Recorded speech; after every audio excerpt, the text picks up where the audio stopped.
আসসালামু আলাইকুম। Turning point with Fahia YouTube চ্যানেলে আপনাদের স্বাগতম। এখানে আপনারা পাবেন job circular, job exam notice, job exam suggestion এবং জব প্রিপারেশন রিলেটেড বিভিন্ন ভিডিও। ঘরে বসেই যেন বিসিএস এর খুব ভালো একটি প্রস্তুতি হয়, এর জন্য আমি প্রতিদিনের পড়ার রুটিন শেয়ার করছি। যারা কোচিং না করেই বিসিএস এর প্রস্তুতি নিতে চাচ্ছেন কিংবা একাডেমিক পড়াশোনার পাশাপাশি চাকরির প্রস্তুতি নিতে চাচ্ছেন, তারা আমার এই ভিডিও দেখে আমার এই রুটিন ফলো করে যদি পড়েন তাহলে ইনশাল্লাহ খুব ভালো একটি প্রস্তুতি হবে। আজকে বাংলা মধ্যযুগের বাকি অংশ পড়ব। এখানে কিন্তু আজকে কিছু গুরুত্বপূর্ণ টপিকস পড়ব যেগুলো থেকে প্রশ্ন আসার সম্ভাবনা অনেক বেশি। যেমন বিখ্যাত সাহিত্যিকদের উপাধি, বিখ্যাত সাহিত্যিকদের প্রকৃত নাম ও ছদ্মনাম, বিশিষ্ট ঔপন্যাসিকদের প্রথম প্রকাশিত উপন্যাস, বিশিষ্ট নাট্যকারদের প্রথম প্রকাশিত নাটক এবং প্রথম প্রকাশিত গল্প, গল্পগ্রন্থ, পাশাপাশি প্রথম প্রকাশিত কাব্যগ্রন্থ, সাথে পত্রিকা অথবা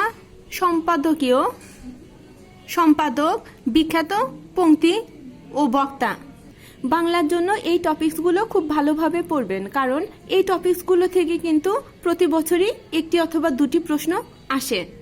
বিসিএস সহ যে কোনো চাকরি পরীক্ষার জন্য আজকে যে পড়াগুলো দেওয়া হলো, এই টপিকসগুলো খুবই গুরুত্বপূর্ণ। ইংলিশ 8 থেকে Z পর্যন্ত অ্যাপ্রোপ্রিয়েট প্রিপোজিশন, প্রিভিয়াস কোশ্চেন। আপাতত আমরা প্রিভিয়াস কোশ্চেন দিয়ে পড়া শুরু করছি। এরপর যখন রিভাইজ করব, আমাদের হাতে তো আরও অনেক সময় আছে, আমরা তারপর এগুলো আরও বিস্তারিত পড়ব। গণিত, ভগ্নাংশ ও সরলীকরণ। অনেক সময় অনেক আনইম্পর্টেন্ট টপিকস থেকেও কিন্তু প্রশ্ন আসে। এক্ষেত্রে ভগ্নাংশ ও সরলীকরণ খুব একটা গুরুত্বপূর্ণ না হলেও এখন এই অধ্যায়গুলোকে আমাদের খুব গুরুত্ব দিতে হবে। এই টপিকসগুলো থেকে খুব একটা প্রশ্ন আসে না, কিন্তু মাঝে মাঝে এগুলো থেকে প্রশ্ন হতে দেখা গেছে। এর জন্য আজকে ভগ্নাংশ ও সরলীকরণ এই অধ্যায় দুটি রেখেছি।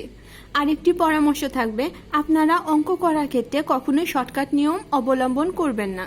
যেহেতু আপনি বিসিএস এর প্রস্তুতি নিচ্ছেন, আপনি যে কোনো চাকরির জন্যই খুব ভালো একটি প্রস্তুতি সম্পন্ন করতে যাচ্ছেন। এর জন্য আপনি যদি শর্টকাট পদ্ধতিতে অঙ্কটা করেন, অনেক চাকরিতে আছে যেখানে আপনাকে রিটেনে অঙ্ক করতে হবে, তখন কিন্তু আপনি পারবেন না। আর শর্টকাট যদি নিয়ম শেখেন তাহলে অনেক নিয়ম শিখতে হবে, পরীক্ষার হলে ভুলে যাওয়ার সম্ভাবনা আছে।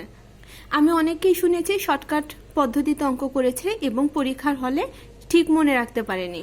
আর যদি আপনি নিয়ম অনুসরণ করেন তাহলে একই নিয়মে অনেকগুলো অঙ্ক আপনি করতে পারবেন। অনেক অঙ্ক আছে যেগুলো একটার সাথে আর একটা রিলেটেড, তখন কিন্তু আপনার ওই অঙ্কগুলো বুঝতেও সুবিধা হবে। যাদের অঙ্ক খুবই কঠিন মনে হয়, অবশ্যই যে টপিকসটুকু আপনার পারবেন না, ওই টপিকসটুকুর জন্য অবশ্যই ইউটিউবে সার্চ দিতে পারেন, অথবা আপনার আশেপাশে পরিচিত কারো মাধ্যমে আপনি আপনার সমস্যাটা সমাধান করতে পারেন। এক্ষেত্রে অবশ্যই ছোট কারো সাহায্য নিতে লজ্জা করবেন না, কারণ শেখার কোনো শেষ নেই। আর এমন তো না জিনিসটা আপনি একদমই পারেন না। আপনি একসময় পড়েছেন কিন্তু দীর্ঘদিন না চর্চার কারণে আপনি জিনিসটা ভুলে গেছেন। পড়ার ক্ষেত্রে কখনোই কার্পণ্য করবেন না অথবা লজ্জা করবেন না।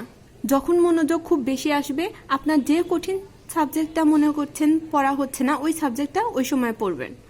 ভিডিওটি ভালো লাগলে আপনার ফ্রেন্ডসদের সাথে শেয়ার করবেন, আর আমার ভিডিওতে লাইক দিয়ে প্লিজ চ্যানেলটা সাবস্ক্রাইব করবেন। ভিডিওটি দেখার জন্য ধন্যবাদ। আল্লাহ হাফেজ।